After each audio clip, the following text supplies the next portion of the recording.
Que la industria restaurantera ha sido una de las más golpeadas por la epidemia del COVID-19. De hecho, en noviembre la Cámara Nacional de la Industria Restaurantera y de Alimentos Condimentados, CANIRAC, estimaba que no eran, o sea, no iban a ser 13,000 y tantos restaurantes en Ciudad de México cerrados, sino 122,000 restaurantes cerrarían a finales de año en toda la República Mexicana. Eh, Giuliano Lopresti, restaurantero, impulsor de la iniciativa #Abrimos o Morimos. Germán González Bernal, vicepresidente de la Cámara Nacional de la Industria Restaurantera y de Alimentos Condimentados, CANIRAC. Pues les doy la bienvenida con un fuerte abrazo, deseando que todo esto que van a plantear aquí en ¿Qué tal, Fernanda?, sea para bien de México y para bien de la industria y también para bien de la salud de los mexicanos. Me regreso nada más un poco antes de lo que estamos viviendo en este lunes, de la situación que estamos arrancando en este lunes, que ahorita la van a explicar. Me parece que el régimen actual debió de haber apoyado a medianas empresas, a pequeñas empresas, a empresarios en general en México, con un apoyo, ya sea con la renta, no sé, desde el año pasado cuando empezamos esta tragedia, ¿no? No se puede destinar un dinero a reconstruir un estadio de béisbol cuando estamos a punto de estar en quiebra en México, y no estoy diciendo palabras menores. Sí corremos el riesgo que nuestra deuda soberana sea bono basura, y eso significa una quiebra de México. Y ustedes se pusieron las pilas, por lo menos en su gremio. ¿Cómo lograron, primero, Germán, Giuliano, cómo lograron juntarse?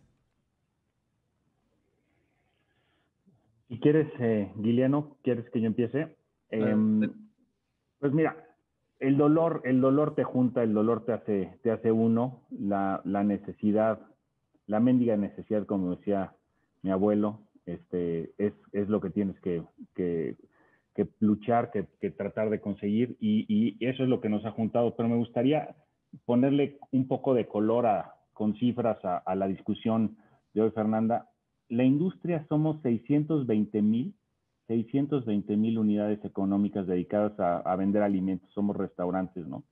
Eso, eso representa 2 millones de empleos, 2 millones de empleos, y más de 3 millones y medio de empleos indirectos. O sea, la suma de lo que hace esta industria en empleo son 5.6 millones. Y estamos en todas las ramas de la actividad económica, en el 82%. Somos una gran cadena de valor que va desde el mar, desde la tierra, desde el campo, Claro. hasta la mesa, y pasamos por todos lados, ¿no? De eso, somos una industria que representa el 2% del valor del PIB, y somos una empresa que forma gente, o sea, somos la primera formadora del país en competencias laborales. O sea, una persona que entra con nosotros termina con un oficio y un prestigio en la vida. Somos autoempleadores, casi todos, el 96% de las empresas son micros y medianas y pequeñas, como tú describes. Solo el 4% son empresas formales, organizadas, grandes. Y lo más importante, 55 de los empleos, 55% de los empleados de esos 2 millones son mujeres. Entonces nosotros somos una industria que pesa mucho en lo económico y que pesa increíblemente en el empleo. Eh, ¿Cuándo deciden, Germán, Giuliano, el gremio restaurantero unirse? ¿Cuándo deciden ya no es posible? ¿O nos unimos, por ende O nos abrimos, morimos. o nos morimos? Exactamente, porque además me parece contundente el hashtag, es decir, abrimos o morimos, me parece contundente. ¿Cuándo empieza a generarse esto? Yo creo que a lo largo de todo este proceso y del primer cierre, digo, llegó muy rápido y muy lento todo esto, con poca información, pero se fue construyendo la información y empezó a haber evidencia de las distintas formas de manejar la situación.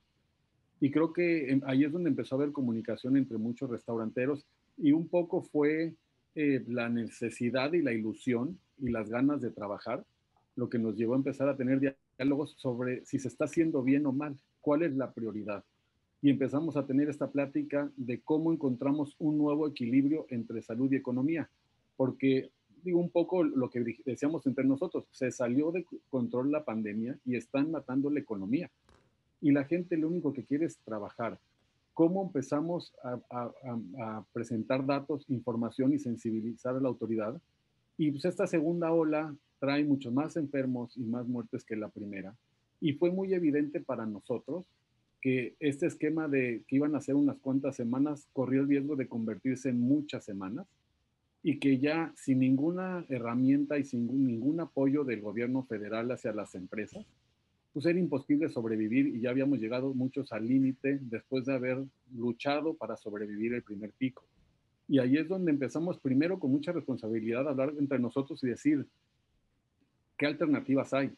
¿Cómo hacemos esto de manera responsable?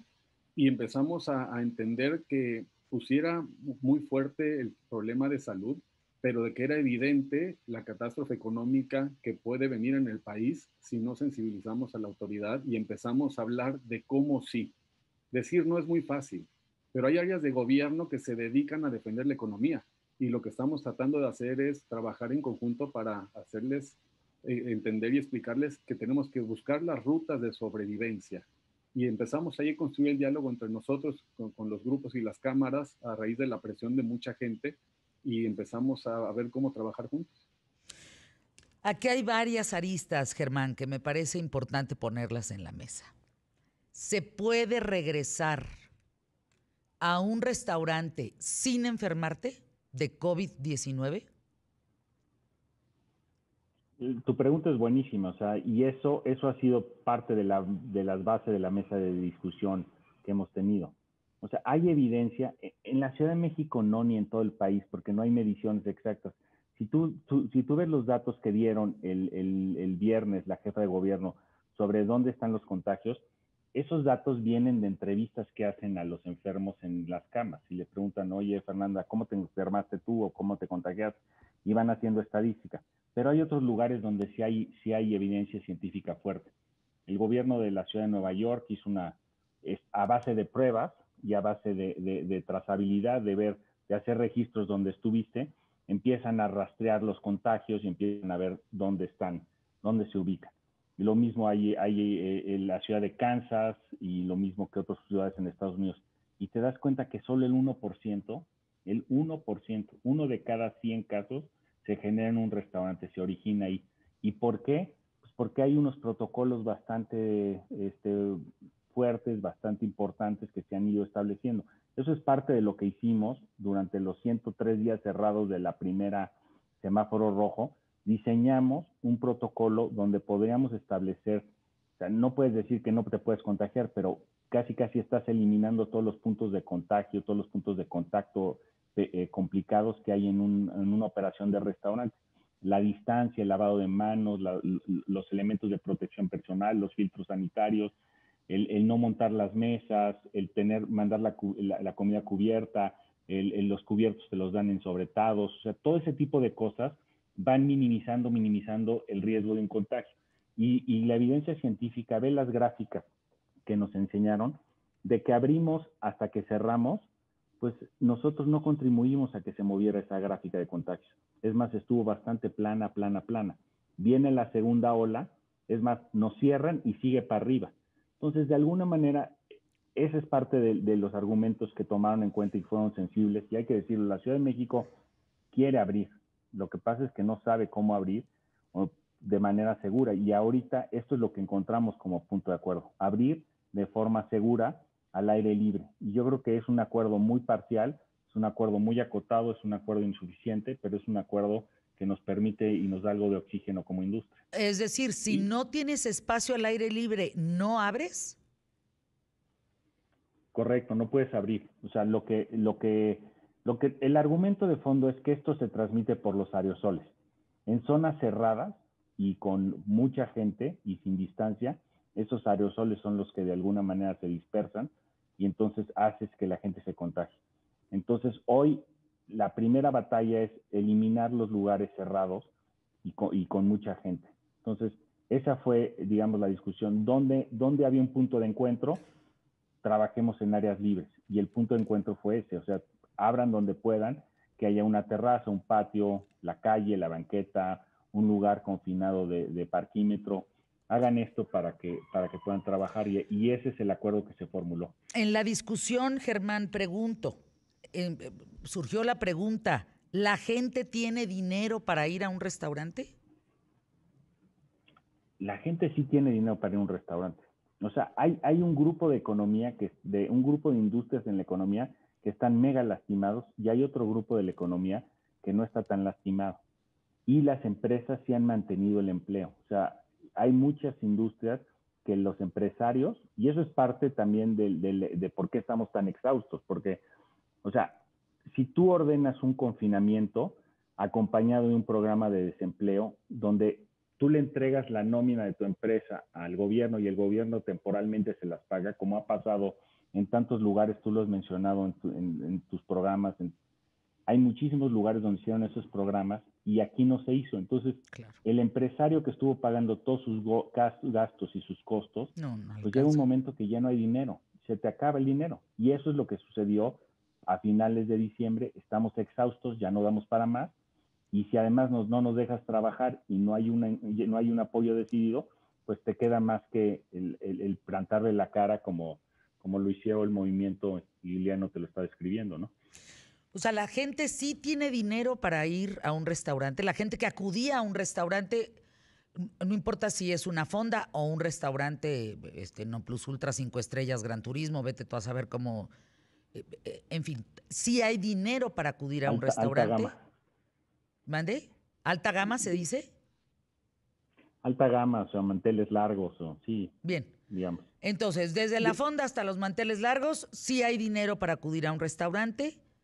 Eh, Me gustaría hablar exactamente de las medidas para que podamos llegar con confianza, pero saber cuáles son esas medidas, porque si nada más te toman la temperatura y te enjuagan las manos con ese gel que pues no sabemos si de dónde viene, si están ahorrando para el gel, o sea, cuáles son los protocolos claros para poder entrar a un restaurante. Si me permiten, vamos con los spots QTF y regreso con Germán González Bernal, Giuliano Lopresti.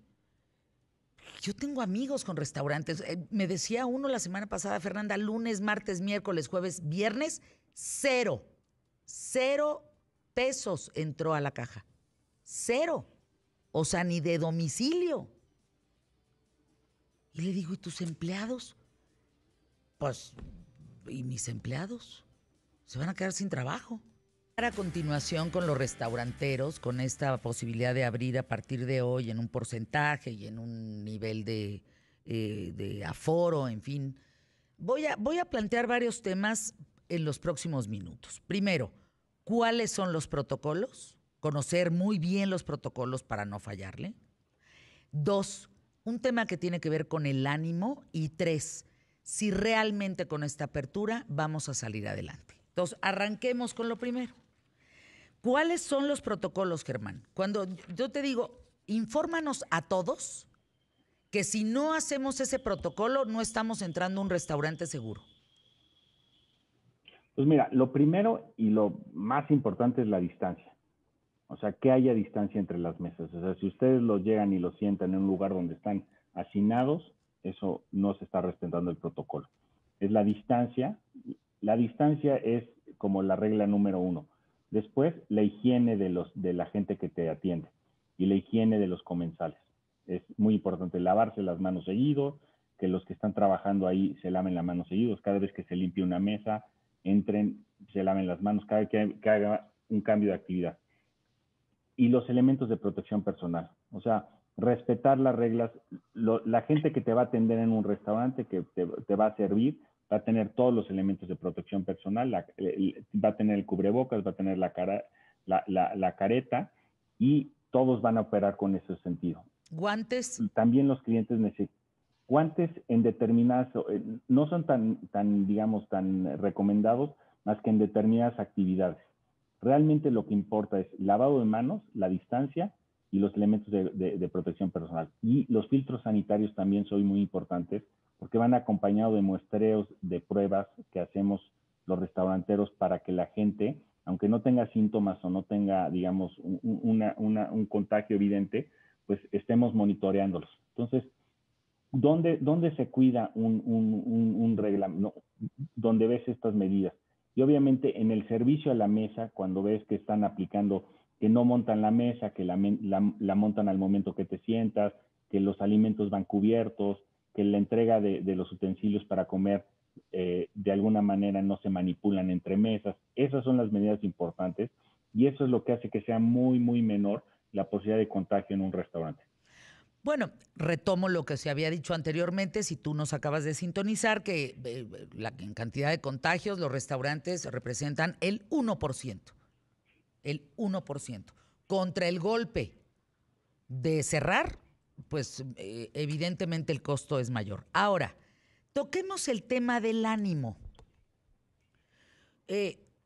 Juliano, ¿tenemos ánimo de ir a un restaurante? Porque es como cuando nos dicen del lobo, ahí viene el lobo, ahí viene el lobo, ahí viene el lobo. Y hoy que de veras el lobo está a todo lo que da, hay mucha gente que no cree. Pero cuando tú ves las cifras, supuestas cifras oficiales, no quiere decir que sean las verdaderas, ¿eh? No quiere decir que de veras haya 1000 muertes diario. Puede haber más. Pero las que oficialmente aceptan son esas. ¿Estamos con ánimo de ir a un restaurante? ¿Estamos con ánimo de volver a salir? ¿Estamos con ánimo? ¿O ya nos gustó estar en el encierro? Sin ninguna duda, Fernanda, sí hay ánimo. El lunes pasado que abrimos en esta rebeldía dentro del movimiento Abrimos o Morimos, en la estrategia que hicimos con todo esto de presionar al gobierno y los cacerolazos, llegó gente al lugar. Con decirte que hasta hubo un cliente que nos mandó flores a mi restaurante y la gente pasaba en el auto y te tocaba el claxon y decía, vamos con todo, estamos con ustedes, al rato pasamos a comer. Hay de todo. Te diría que hay gente que hasta por el ánimo necesita salir de su casa y necesita ir a un espacio en donde se sienta seguro para convivir, para no estar encerrado. Yo sí veo ánimo. Ahora va a ser poco a poco y se va a ir ganando confianza y eso es parte del sistema. En este esquema que vamos a abrir, somos muy pocos los beneficiados. Hay un reto muy grande y eso vamos a ir a una reunión este miércoles para tratar de abrir un porcentaje de interiores, pero en la medida de que les vayamos ofreciendo esos espacios seguros a la gente, van a tener más confianza, pero vamos a estar a menos de un 25% de nuestra capacidad, Fernanda, y eso no nos lleva a un punto de equilibrio. Pero te diría que si hay ánimo de los comensales, sí se ve y nos los han manifestado, pero hay un ánimo grandísimo de nuestros empleados, Fernanda. Las historias que llegaron a través de los cacerolazos, las historias que recibimos, los comentarios, tienen ganas de trabajar. La gente está diciendo, no me importa correr el riesgo de enfermarme, por favor déjenme trabajar porque quiero llegar a mi casa y quiero poder tener un ingreso, quiero poder sostener el nivel de vida, quiero llegar con la frente en alto, porque tenemos muy documentado las historias de nuestros empleados al no poder ir a trabajar a nuestros lugares, están yendo a la calle a ganarse la vida. Eso es más riesgoso. Mucho más riesgoso. Mucho más riesgoso. No hay lugar más seguro para un empleado de la industria que trabajar en nuestros restaurantes si hay distanciamiento y medidas de higiene. A ver, entonces... Y déjame agregar, ¿sí? Fernanda, perdón, déjame agregar, el confinamiento es un lujo para ricos. O sea, las condiciones de confinamiento que tiene la gente definitivamente no son las adecuadas. O sea, si tú ves la mayoría de la población en la ciudad, en el país, pues no tiene condiciones de confinamiento adecuadas. O sea, son espacios reducidos donde vive mucha gente y tienen que salir a trabajar. Entonces, eso arriesga más a la gente de lo que le beneficia, lo que está describiendo Guiliano. O sea, no hay las condiciones. Si tú no acompañas un confinamiento y le resuelves el ingreso a la gente, no hay forma de que sirva el confinamiento. Entonces, mejor otra estrategia que es abrir la economía con cuidado y de manera segura. Hay ánimo, hay dinero, hay protocolos de seguridad para acudir a restaurantes al aire libre, Ciudad de México, Estado de México. Hay que ver cómo se está comportando también la República Mexicana en ese sentido. Pues estás hablando de un cierre posible de 37.5 restaurantes a nivel nacional. en el 2020. Eso es un golpe brutal porque, y viene una pregunta que me parece toral, Germán, Juliano. Si ustedes abren ahorita, estamos pensando que entonces en los siguientes 2-3 meses nada más, 2-3 meses, ¿podemos tener una recuperación económica o no? Pues mira, a ver, la solución definitiva es la vacuna. La vacuna es lo que va a permitir que la gente salga y que la gente trabaje con confianza. Al ritmo que se está aplicando la vacuna, Fernanda, esto va a tardar meses, Entonces, muy buenos meses. podríamos decir, no dependemos ya de la vacuna, porque además dentro de las mentiras del gobierno de Andrés Manuel, es los que ya tuvieron una vacuna, pues no van a tener a veces la posibilidad de la segunda, entonces no sirve la primera. Y luego, como estamos ayudando a otros más pobres, pues en fin. La vacuna no es tema para el 2021, ¿es correcto? En México. Tenemos que balancear entonces. Si la vacuna no va a venir pronto, tenemos que aprender a vivir con estas condiciones. Y es lo que decía Giliano, o sea, parte yo creo que de lo importante del movimiento que se ha hecho del México restaurantero es balanceemos la parte de trabajar con la parte de la salud. Y necesitamos encontrar un equilibrio. Y ese es el gran aporte, yo creo, de este movimiento a nivel nacional a otras industrias. No sé qué opinas, Giliano. Yo, Fernanda, te diría, yo estoy convencido y por eso hemos ido con todo y de frente. Estoy convencido que estamos salvando vidas y que estamos ahorrando mucho sufrimiento de la gente. No podemos hablar de reconstruir la economía cuando apenas estamos en la etapa de tratar de cuidar que no se destruya lo que existe. Es una fantasía hablar de reconstruir la economía. Hubo un anuncio de la Secretaría de Economía diciendo que iba a ser una iniciativa. Hoy tenemos que cuidar que no se destruya lo que ya está. Es un tema de sobrevivencia y sí tenemos que darle la seriedad al tema porque puede haber mucho sufrimiento y puede haber muchas complicaciones si no lo atendemos urgentemente. Si estamos en un escenario catastrófico, imagínate que estamos pidiendo que nos dejen trabajar para perder dinero, porque en la operación que vamos a tener ahorita perdemos dinero. Y todavía con abrir terrazas, un porcentaje muy alto de la industria, posiblemente un 70%, no puede abrir sus puertas hoy. Y necesitamos el próximo miércoles llegar a un acuerdo de cómo abrimos espacios interiores para que sobrevivan todas esas pequeñas empresas que, ve la locura, te planteo dos locuras. Una, el gobierno que protege a los más chiquitos y a los pobres es el que le abre la ventana a los más grandes usando terraza. ¿Qué solución le vamos a construir a la gente que tiene los negocios más chiquitos, que son autoempleados? Tenemos que cuidarlos. Y dos, ¿cómo puede ser que sea la misma receta para el DF y el Estado de México? ¿Qué está fallando en la gente que defiende la economía en los estados? Son condiciones completamente distintas en los estados y en las alcaldías. Tiene que haber un esfuerzo muy fuerte para ver cómo sí se abren las partes de la economía, porque como bien dices, va para largo. La vacuna es una falsa esperanza en México. Sí. Se tendrá que ir aplicando, pero se equivocaron y ahora estamos hablando de un equilibrio nuevo entre salud y economía. La vacuna en México es un tema electoral, punto. Y no va a solucionar el tema de salud. Punto. Si no empezamos a vivir ese 2021 con esa realidad, entre equilibrio, lo que decíamos, de salud y economía, no vamos a poder salir adelante.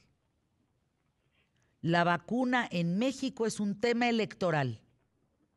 Si lo vemos desde esa trinchera, entonces tenemos que entender que responsabilizarnos cada uno de nosotros por nuestro comportamiento frente al COVID es lo que económicamente nos va a sacar adelante. Germán, gracias. Giliano, gracias. Les mando pues un abrazo. Abrimos o morimos. Pues algunos abrieron y otros murieron. En esas estamos. Algunos abrieron y otros pueden estar por morir. La idea de esta reunión del miércoles es que no mueran. Ninguno de ustedes. Todos merecen tener una oportunidad de trabajo y todos merecen que sus espacios salgan adelante. Invirtieron en ellos, invirtieron en México.